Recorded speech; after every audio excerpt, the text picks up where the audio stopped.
Howdy, folks. Welcome back or welcome aboard. You are listening to the Doc Owen Show. This is Dr. Richard Owen, joined by... I'm a surefire. And... Uncle Bocce. And we are ready to rock and roll. We have got we've got so much to cover tonight that we will indubitably, we'll be lucky to hit all the headlines. It's unbelievable. Before we get started, I will remind you very quickly, we are all over the social media as Doc Owen Show, DocOwenShow. Find us on Facebook, like us, get involved, follow us on Twitter. That's the best way to do it. We are also developing a blog called DocOwenShow.com, spelled the same way. That's where you will go in the very near future to shop in our store of gear, let's put it that way. And we have apps for both the iPhone and Android devices. Go to the Play Store or the iTunes Store. It is absolutely free. It contains all of our archive shows as podcasts. You can listen to them 10, 15, 20 minutes at a time and, break them up. There's a lot of very, very, very good information out there on the app in particular. We also have a sister show and that is SAINT, CITIES, cities plural, and it is focused on sanctuary cities and their kissing cousin, illegal immigration. So we have taken all of that information and put it over and given its own show because it is substantial. We always start the Doc Owen Show in a traditional manner, which is we have an inspirational quote from Ms. Surefire, followed by to this date in history, kind of a minute brief from Uncle Bocce, and then I close that out with a leadership quote, and then we get into the contents of the show. So, Ms. Surefire, take it away. And as usual, tonight's quote comes from InspirationalDaily.com. It's from a gentleman by the name of H. Jackson Brown, Jr. He is an American author, best known for his inspirational book, Life's Little Instruction Book. It was back in the early 90s. And his quote is, "Our character is what we do when we think no one is looking." That's where that came from? That's what it said. I love it. That's one of my favorites. That's always been one of my favorites. That's true. Character is what we do when we think no one is looking. Right? Yep. I love it. Okay, so why do people call me a character? Okay, never mind. Uncle Bocce, you're on, sir. Yes, sir. This day in history, in 1775, Congress authorized the Continental Navy. Hoo-yah! Yes, there you go. In 1792, the White House... boys. Oh, sorry. The White House cornerstone is laid. And in 1845, for They all should have your left Texans, it. They should have left it right there. They should have left it there? Just Put in the cornerstone and forget about the rest. Pitch the tent for the rest of eternity. Okay. Might have been better off. Go ahead. Okay, and then for you Texans out there, 1845, that's when you ratified the state constitution and approved annexation to the United States. I'm not sure whether I'm thankful for that or not. Yeah. The jury may still be out on that one. Okay, sure. So good job. That happened today, October 13th? That happened. That happened October 13th, yes. Okay, thank you very much. And it was out of fear from the Mexicans that they decided to link up with the U.S. We needed some strength behind it. There you go. Right. Strength in numbers, because we were up against numbers. Our leadership quote tonight is from our friends at Crowned Grace International. It says, and it's from Proverbs 16:15, by the way, "Good-tempered leaders invigorate lives. They're like spring, rain, and sunshine." I like that. Boom. Yeah, I thought that was kind of interesting. Yeah. We, and golly, we have had so much going on this week. I forgot that we have not had an opportunity to discuss Sunday night's debate on the air. I mean, we were we were there. We always go as a team to the local ABC affiliate, KSAT 12 News, and have what we call a debate watch party, which is attended by Republicans, independents, in which we classify ourselves, and Democrats, right? That's correct. So it's usually not only are the fireworks on the television, but there's fireworks in the room, because there's a lot of discussion going on as to not just who won, but who said what to whom and how truthful it was. I mean, there's just instant, immediate reaction, as you can imagine, and it makes for it makes for watching a debate very interesting rather than going to all like-minded individuals. You wind up in a room with people that, might give you cause for pause, or whatever it is. Yes. Okay. Yes, we got But it. it's all very friendly. Oh, no, it's not. That's why I had to leave the room last night. But most of it is. Sorry, folks. Most of it is. But the reason I bring that up is because there was a new couple there that attended at this particular event, right? Right. And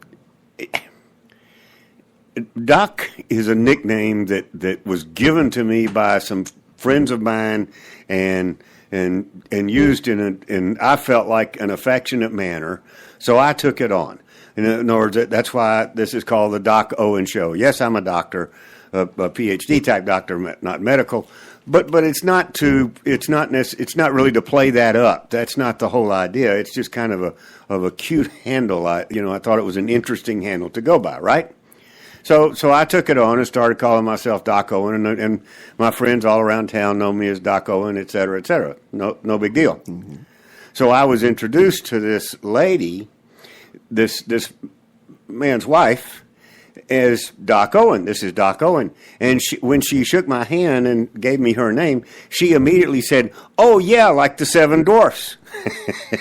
And I've usually got a pretty good poker face, but apparently, if you don't know this, when I was growing up, I billed myself as the world's tallest midget, so as to call the proper attention to my height. Right? Anybody taller than me is normal, but I will go ahead and classify myself as a midget, so I could be the world's tallest of that particular category. Right? So. But my face must have done something, because she immediately said, she said, "No, my children," she has an 18-month-old child. "I'm reading the, Snow White and the Seven Dwarfs to my child, and it's just fresh on my mind." So I must have reacted in a way that said, "I can't believe you just said that to me," But it caused me to think. Right? So I had to go out and do some homework, and I'm going to share that with you before we get into the very serious part of the show. Sorry, I'm going to steal about a minute and a half, maybe 2 minutes of your time. Yeah, maybe more. Anyway, the Doc of the Seven Dwarfs is the only dwarf that has. You can laugh on the air about you. He's putting his microphone away like he came in all geared up for a serious show. So Doc on the Seven Dwarfs is the only one that has an actual noun for a name. All the rest of them are named an adverb, right? Yeah. And you might be interested to know that their original names by the way, the thing was written in 1812. But when it first went up on the stage in 1912, they had the names of Blick, Flick, Glick, Plick, Snick, Whick, and Quee. Those were the names of the Seven Dwarfs. So when Disney took it over, he said, "That ain't going to work." Uh-huh. All right.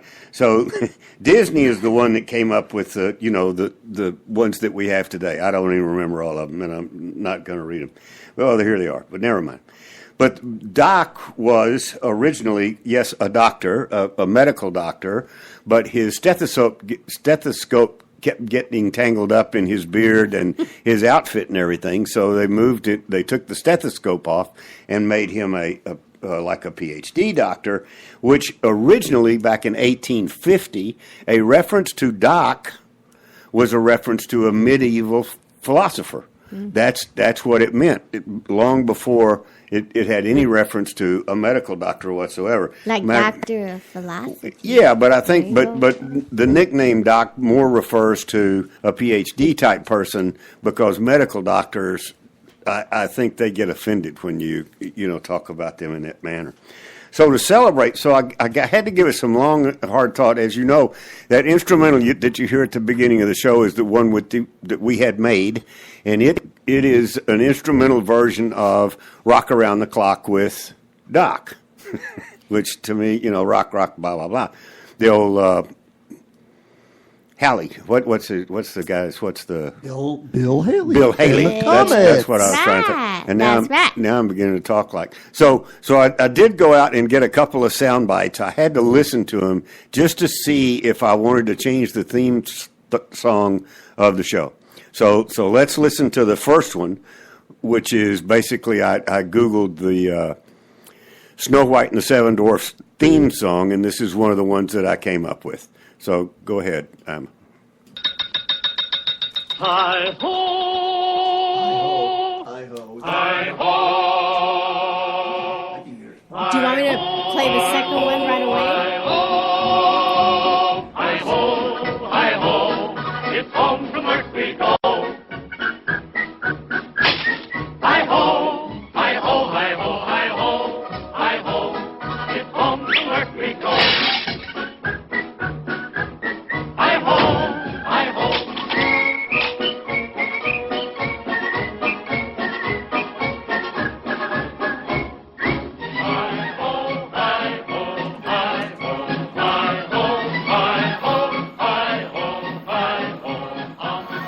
So as you can tell, that really didn't have a good ring to it to be a theme song. It just, the themes are supposed to be instrumentals. They're not supposed to be a lot of talking.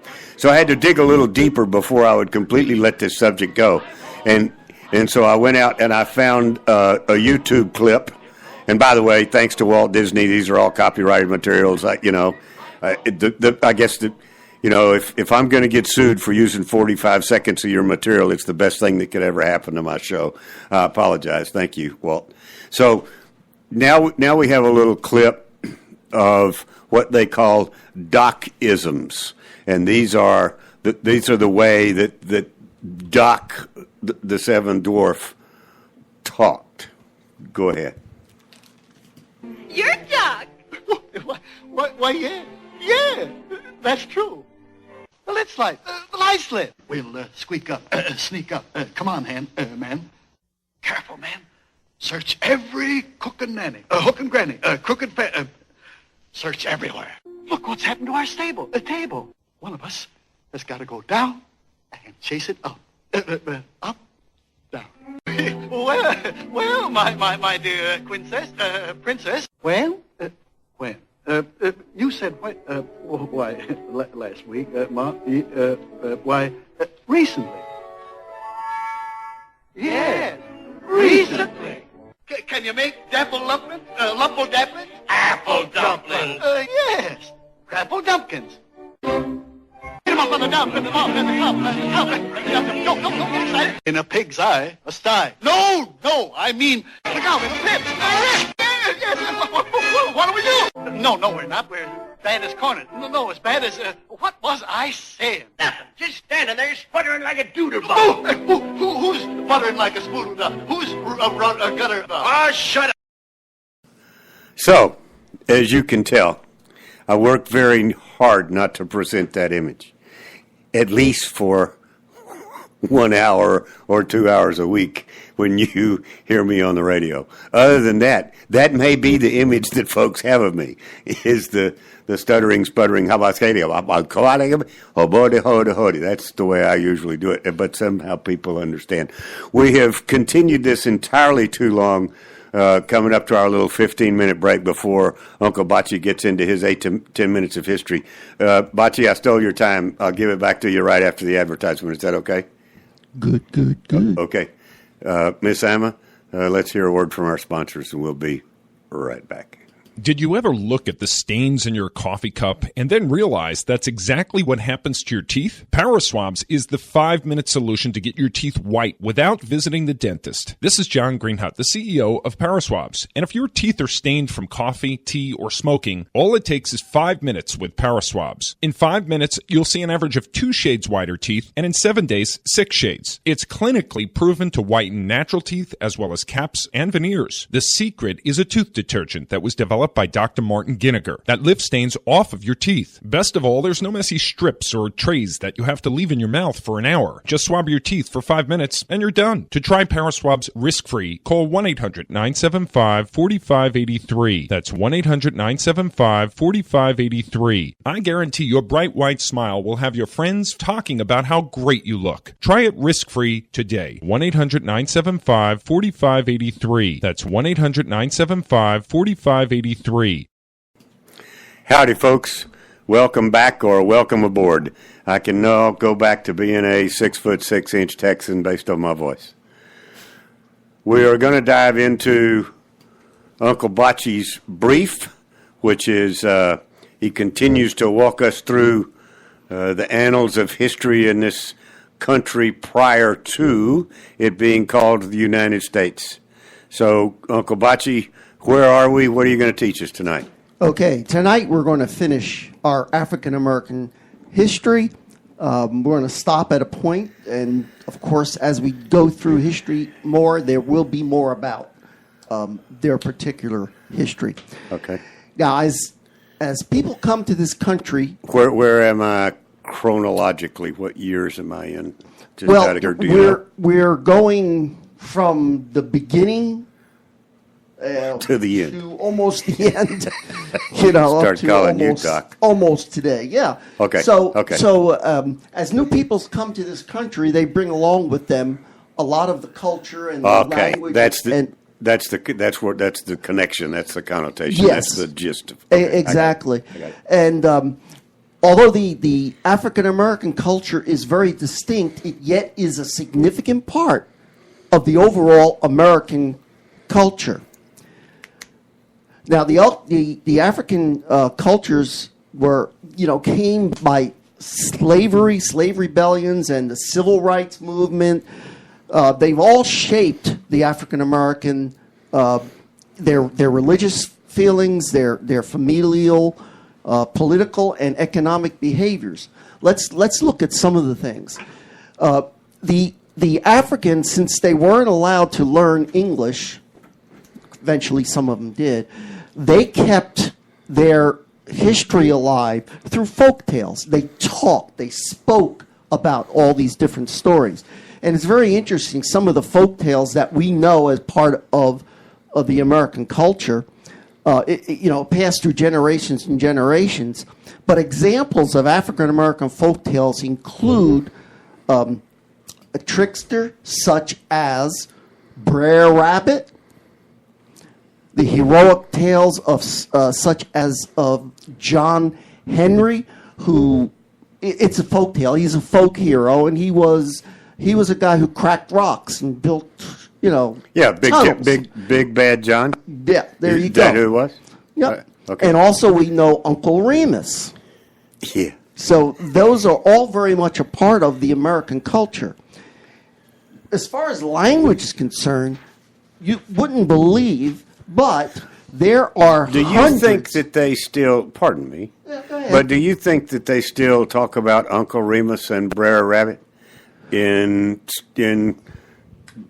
kindergarten or grade school? I've forgotten. I think it was in kindergarten or early in grade school that we read those little stories. Do you think that they still carry those on today? That tradition? I have no idea. I'm It's willing been a to long bet time they since don't. I've been in I don't kindergarten. think they did. I'm willing to bet they don't. They- I bet No. they went the way of the racist, I think so. Yeah. Okay. Yeah. which is That's a bull shame. sugar, but I know. facts are facts. It'd be interesting to know if anybody out there knows. let go us out to the know. Daco and Show Facebook or use our email addresses. Okay. Sorry. Now, some words that have found itself into American English that were brought to us by the African Americans: banjo, Cool. okra, No, they can have that.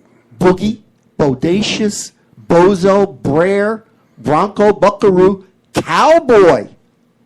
You know, he used to call some of these guys houseboys because they worked in the house. Cowboy was a word that, was derogatory. No, it wasn't derogatory. It's just boy was a derogatory. Well, yes, was yes, a derogatory it is. piece. Is what I was going to say. A couple of others are cool, ditty, honky, and jazz. And when I say that these things came directly from African languages. Oh, okay. They came, so that's okay. So they used them. Now, some of their cuisine, you'll find some of this very interesting. Yams, I want to hear about that. What do you know about their food? Yams. Okay. Peanuts, rice, okra, sorghum, grits, indigo dyes, and cotton. Soul food. Chitlins, fried chicken and fish, macaroni and cheese. Cornbread, and Hoppin' John, which is black-eyed peas and rice. Ham hocks. See, if they'd have called that restaurant Hoppin' John's, it would still be around today. There you go. Okay. Turnip greens, collard greens, and mustard greens. All of those. Greens. Thank you to the African Americans. Yep. Now, song and dance, there were a lot of tradition there. And, of course, they used some of the African beats. But would you believe Charleston, that was created by our black brothers. Cool. The Lindy Hop, the Jitterbug, swing, tap, hip-hop, and the blues. Yep. Now, in arts, they brought basket weaving, and there are so many artists. Oh, and quilting. They had their own form of quilting, which followed the geometric designs of the Amish, but it was specific to them. There was many artists such as Jean-Michel Basquiat, Augusta Savage, Carol Walker, just to mention a few. These were famous artists who have their paintings in museums. Oh, yeah. Okay? And also there was a poet who was a slave. Her name was Phyllis Wheatley. Yep. And she is still studied today. Yep. So that's something that's very familiar. Now, many devout British colonists thought that conversion of the slaves was very, very important. So they brought Christianity into the black culture. Now, of course, from that, since they had their own way of doing things, they practiced Christianity by slaves. It differed from white Christians. Their musical traditions drew from rhythmic African, melodic European models, and also there were voodoo was actually developed from Christianity and from African culture. So those are some of the things that went on, and that concludes our African history for now. That was huge. Yeah. I mean, you ripped through. That was huge. Yeah, I wanted to get through it really fast. For a while there, I was getting really hungry. Okay. All right. Yeah. Because now, next week, we are going to start our march towards independence with the beginnings of revolutionary thinking. And we're going to get into some really good topics. So, folks out there, if you haven't listened before, now's the time to pick up on it. Particularly right before the election. Absolutely. Okay. Absolutely. Good job. Good timing. Okay. Thank you. Who are you? Oh, I forgot. No. I am Uncle Bachi, UNCLEBACI, at DocOwenShow.com. I'm waiting for you. And on Twitter. Uncle_Bachi. That's correct, on Twitter. At Uncle_Bachi. Yeah. Thank you, Uncle Bachi. Good job. All right. According to the show outline, the tagline is Inside Fight. So let me tell you where that's coming from, and then I'm going to offer you some real good, what I consider to be valid evidence. I get, because I am an independent, and because I have a tendency to talk to both sides, Democrats and Republicans, that's the only way you really learn anything. I get emails from the Democrat side that say things such as, a lot is happening this week So I wanted to make sure you didn't miss these headlines. Clinton favored in 232 districts, 47 GOP held seats. That's from Politico. Pelosi rakes in $35 million in the third quarter. That's from Politico. And then Nancy Pelosi had this to say: if the elections were held today, the Democrats would regain the House. All right? That's one thing. And then here's another one, also kind of from the same, it's from Yellow Dog at Yellow Dog Democrats. I'm emailing you today because you are one of our most active supporters. Nonsense. We know that when things get tough, you'll be there to lend a helping hand, yada, yada, yada, asking for money, and it does work. On the other hand, I got an email from a fellow by the name of Paul Ryan that said, basically he was asking for money as well as saying how far behind we were in fundraising from the Democrats. And the reason that is the case, Mr. Ryan, is because you and your hashtag Never Trump movement are spending so much time doing infighting because you don't like the candidate that the people have selected, that you've taken your eye off of the ball. The Democrats do not do that. They hate Republicans. Do you understand?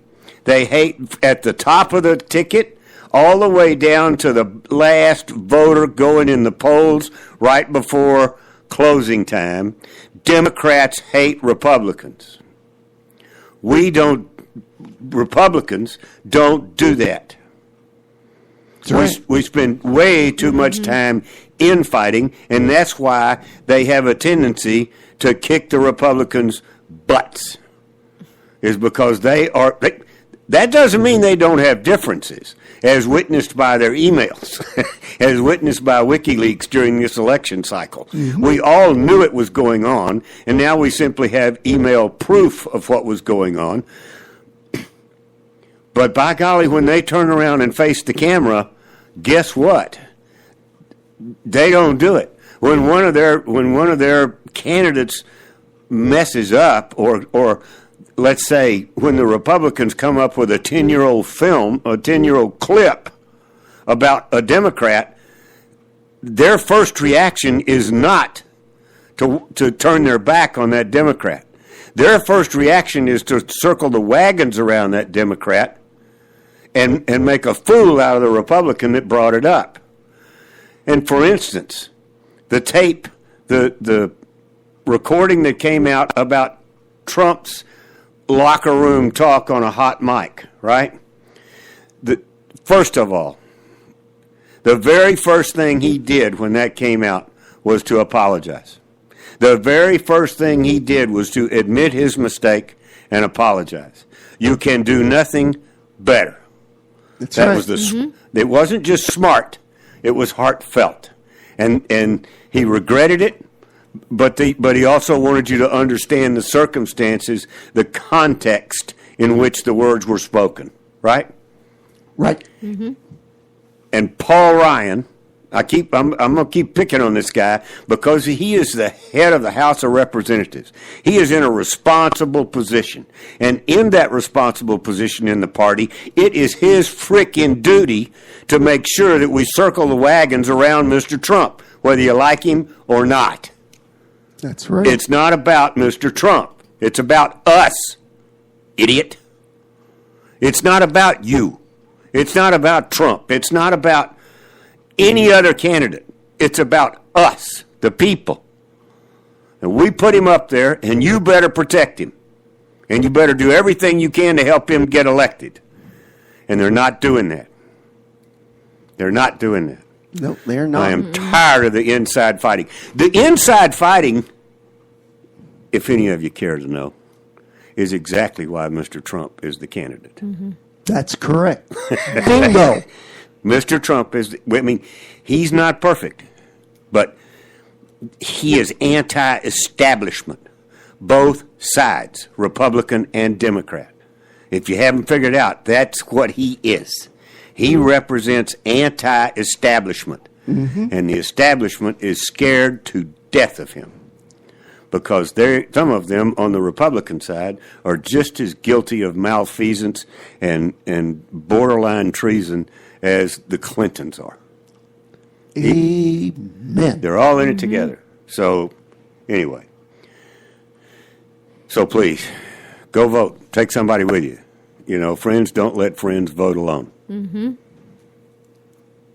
Now, one more thing about Mr. Ryan. I want you to hear this. It came out on the internet that it was rumored that Paul Ryan's campaign director, his right-hand guy that helps him get reelected every time, was actually the one responsible for leaking the Trump tape. Not a Democrat, a Republican. All right? So I was a listener to the show. Thank you very much, Joe. Sent me a link to a clip off of a fellow Patriot show on Spreaker, which is where we broadcast. That's where we originate. And it's called Your Voice Radio. All right? I want you to and I want you to listen to this conversation that was held on Your Voice Radio. Go look them up on Spreaker. Look them up on the internet. See where all you can listen to them, just like the Doc Owen Show. Tell them that the Doc Owen Show sent you, if you get a chance. But listen to this conversation with a Beltway insider relative to what's been going on around that tape that came out about Trump.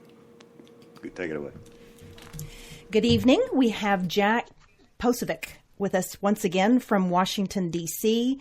Jack is the special projects director for Citizens for Trump, and he's got some inside information about what went down in the D.C. area over the weekend. So, Jack, why don't you tell us all about it?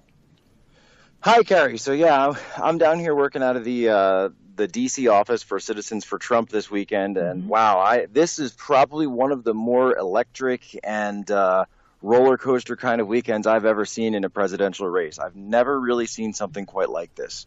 What I would say is, while the public saw this, they were told was a public outrage over some 11-year-old comments by Mr. Trump made in private, and then a sort of summarial dumping off of him by many congressionals and Senate candidates and elected officials.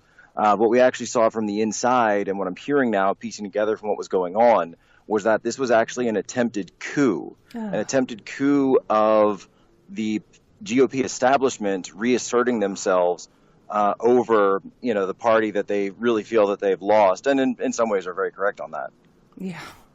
Okay, so tell me, if this was a coup, who were they thinking of putting up at the top of the ticket?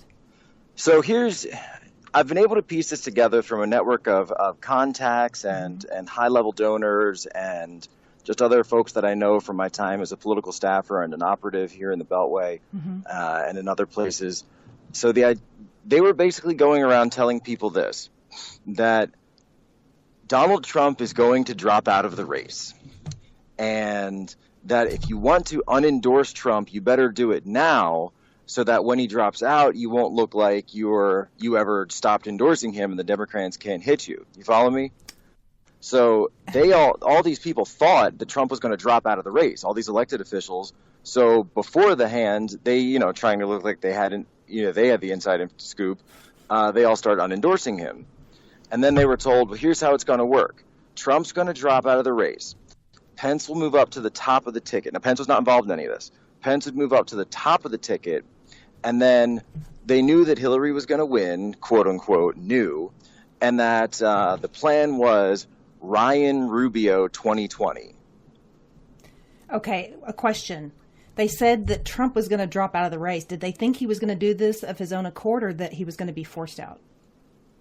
I think, and that's actually one of the pieces I'm trying to run down, but I think that they were running this massive psyop both on Trump and on the GOP elected officials. So they were trying to get Trump to think that he had to drop out. Okay.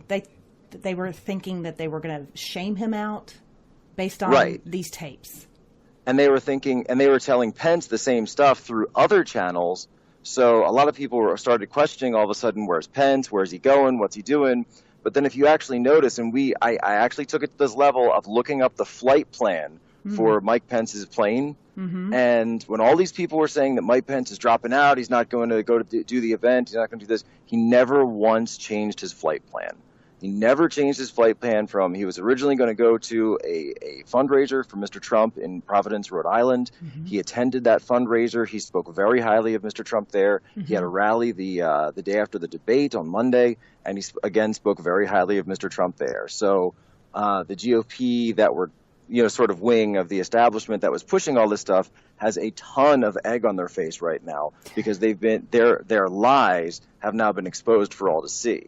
Well, okay. Mr. Trump was never going to drop out, and Mr. Pence was never going to either drop out or tell Trump he was going to drop out. There was a number of false narratives that were being thrown around all weekend. Right, and one of them was that that because Trump was supposed to campaign with Paul Ryan in Wisconsin on Saturday and then was unexpectedly, It was planned. That was completely staged. That was completely pre-planned. Right, and completely pre-planned. But then the rumor was that Pence was going to go take Trump's place at the rally in Wisconsin with Paul Ryan.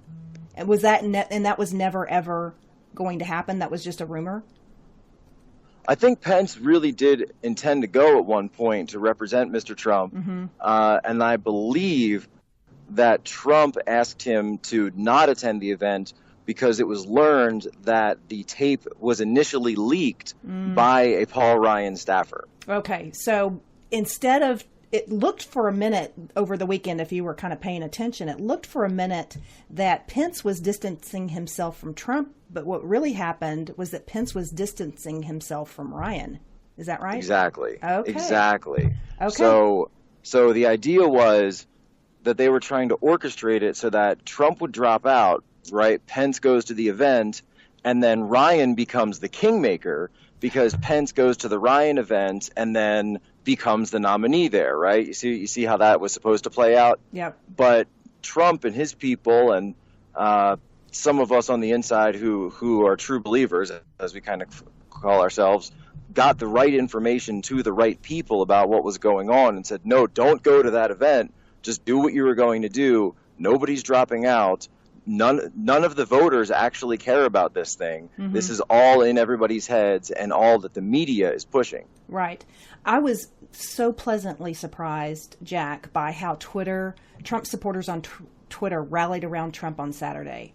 It went from kind of quiet to absorption, and then I think the GOP leadership was hoping we would be angry at Trump, and instead, about midday on Saturday, people started getting angry for Trump. They were furious at their own party and the way instead of circling the wagons, we circled the firing squad and we start eating our own when this is so minor compared to Hillary Clinton. It looks like masks to me. We're just dropping all over the place over the weekend. And so I can tell you, I was on Sunday. I was up at Trump Tower in New York for meetings. And I was sitting down to enjoy a taco bowl as I am wont to have while I am at the Trump Tower. You have to have it. You only get it during lunch, though. If you guys go, they don't have breakfast or dinner. They only have lunch at the Trump Grill. So I'm having the taco bowl, and I'm talking to the waiter, and I said, were you here yesterday when they had the big rally outside and Trump went out? He says, yeah. All of a sudden, everybody in the restaurant ran out, and I said, hey, excuse me, you guys didn't pay. What are you doing? They said, it's Trump. It's Trump. He's here. And everybody in the entire tower, it almost felt like, he said, ran out to go see Mr. Trump, to be with him, to show their support, to rally to him at that moment when everybody was trying to make it seem like he had no support. They said, no, that's false. You have our support, possibly even more so now that we're seeing these really Soviet-style tactics being used against you. This is the type of thing that happened very often during the Soviet Union. Yes, but it wasn't just restaurant goers, because if you saw the crowd, I mean, there were Trump flags, there were American flags, there were foam fingers, there were handheld signs. Right, there was a rally held outside the Trump Tower all day, and they actually held a vigil. It even turned into a candlelight vigil for Mr. Trump towards the end. I did not know that. Was that They in were front of there Trump all. Tower? It was right there. They were there all day. They were singing "God Bless America." Oh, you're They sang kidding. the national anthem. It was amazing. And in the middle of Manhattan, right, where we're told that there's not supposed to be any Trump supporters in in Midtown Manhattan. Well, they were all there and they stayed there all day. I didn't see any photos or video of that. A candlelight vigil for Trump in front of Trump Tower Saturday night. Absolutely amazing, Jack. I so appreciate your eyewitness account of this. Is there anything else our listeners should know? Well, I would let them know that that unfortunately, this is probably not going to be the last step. There's still a lot of time between now and Election Day, and there will be continual attempts to subvert and possibly sabotage, is a word you could use, Mr. Trump's efforts by that sort of Paul Ryan wing of the GOP. Yeah. Well, if anyone doubted there was just one party in D.C., if there was anyone doubted there was a uniparty, here's the evidence right here.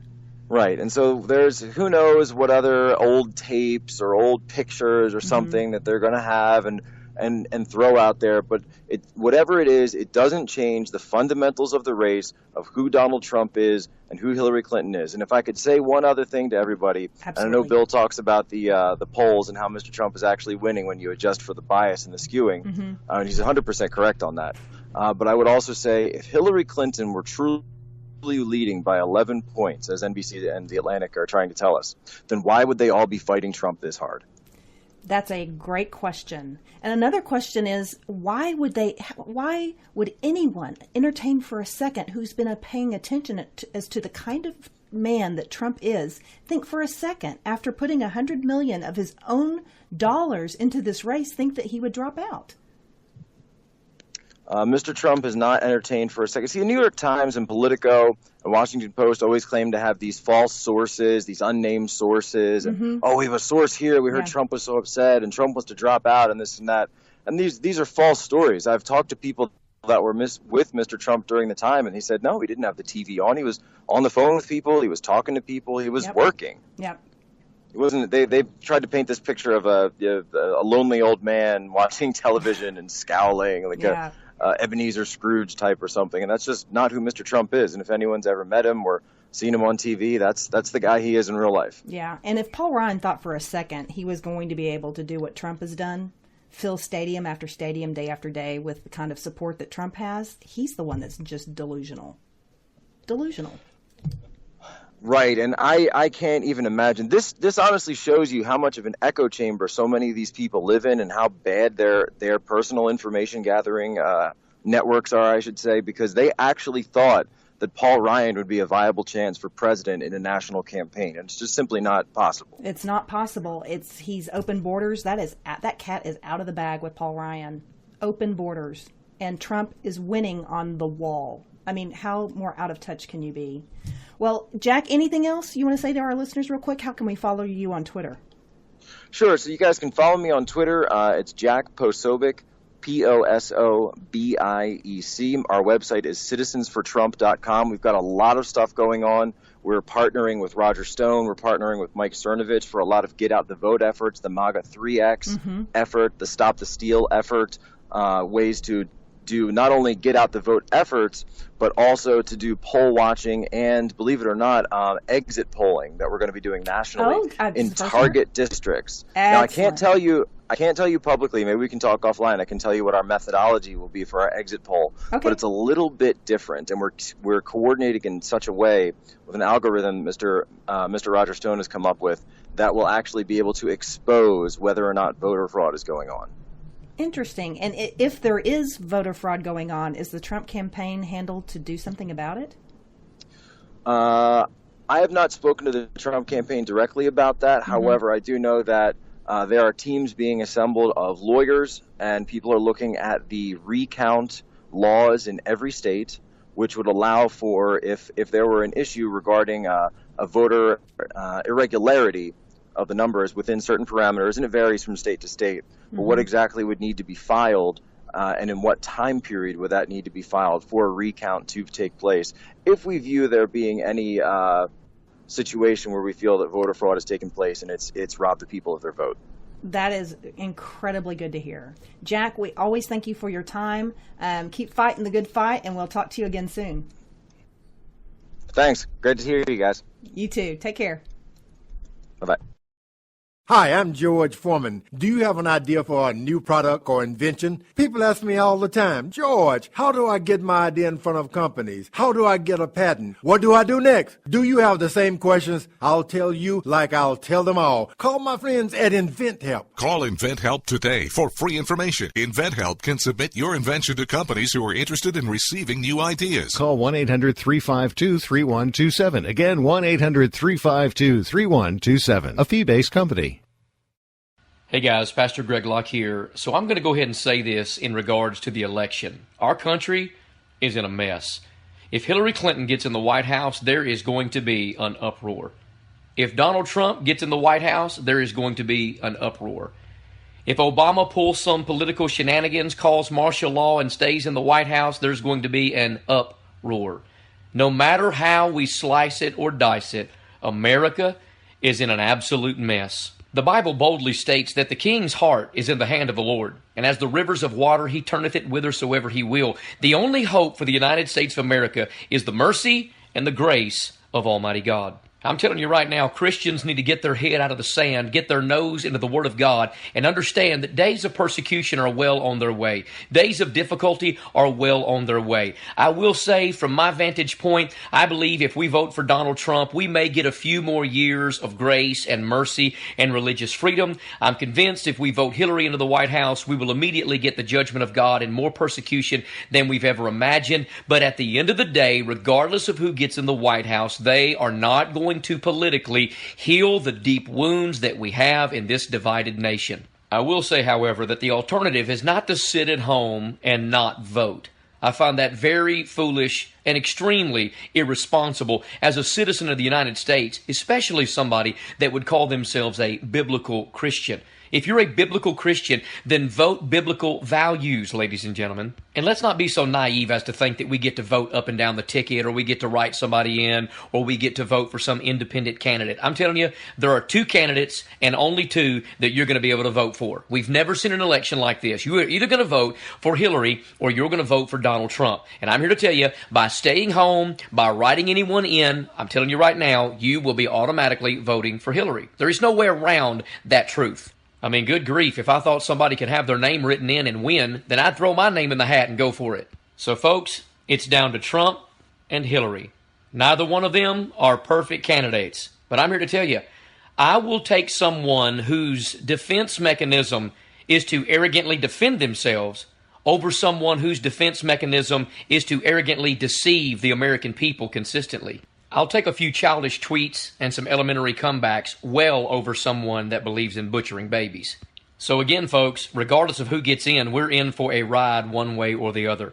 We've never been more politically, racially, economically, religiously, and in every other way divided. This nation is filled with absolute division on every hand, and we need the mercy of God to revive us. We need God to do for us what we cannot do for ourselves. You see, this is the result, ladies and gentlemen, of what happens when a nation turns their back on God.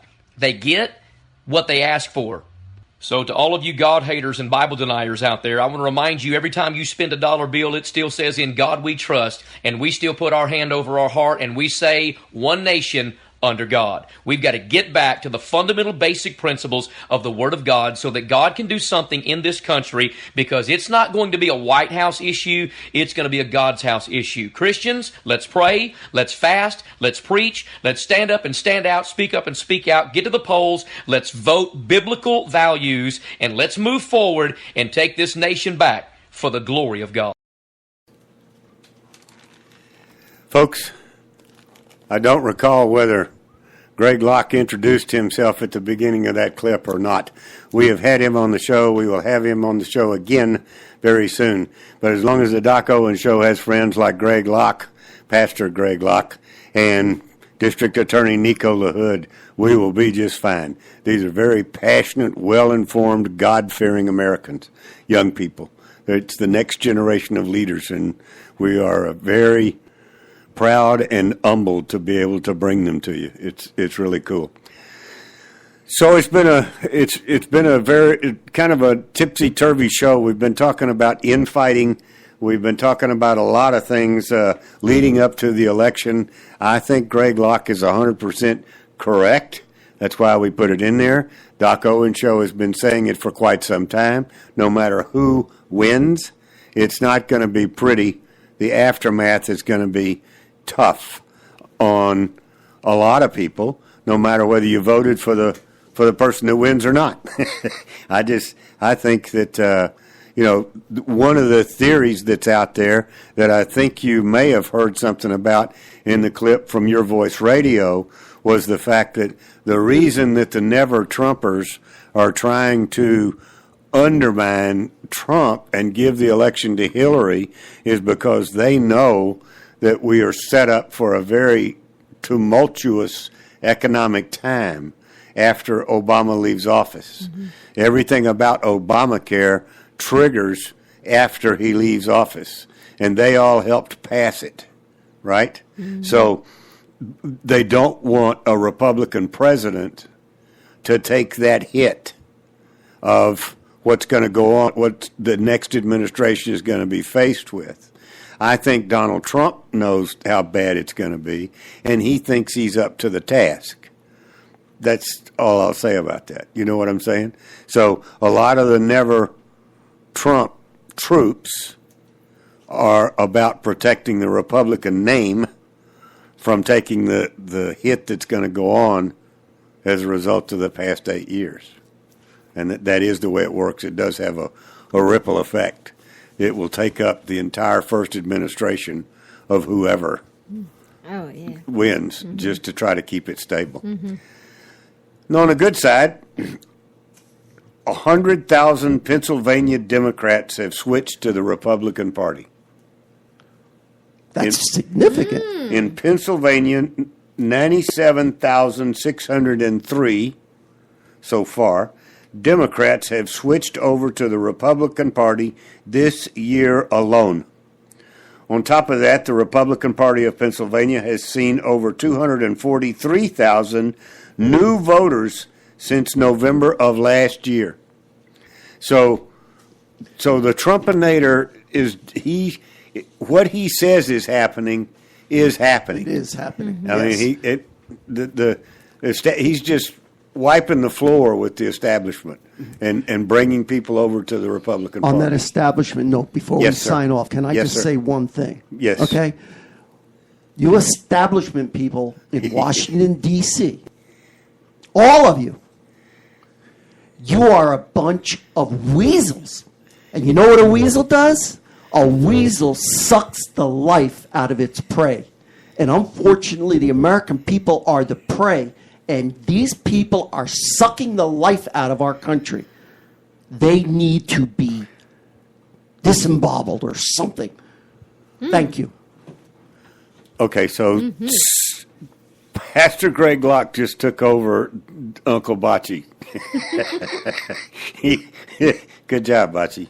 If your enthusiasm and your passion, if we are lucky enough as the Doc Owen Show to raise that in the audience, then that's the intent. Mm-hmm. We have got to get to that level of enthusiasm and defense of our country, not defense of a political party, not defense of yada yada yada, exactly. but defense of our country and what made us great. Thank you for the tagline, Mr. Trump. You know, we need to be safe and law-abiding and move this thing forward, not play any more games and not be a bunch of weasels and do things that we say one thing and do another. That's one of the things he's been complaining about. All right? So, you know, back to the opening real quick. What was your opening line, Ima? That character is what... Front row. Time to go. You have been listening to the Doc Owen Show. Thank you so much for having us. We really appreciate it. Now go out there this week and take care, pay attention, and God bless. Bye-bye, folks. God bless.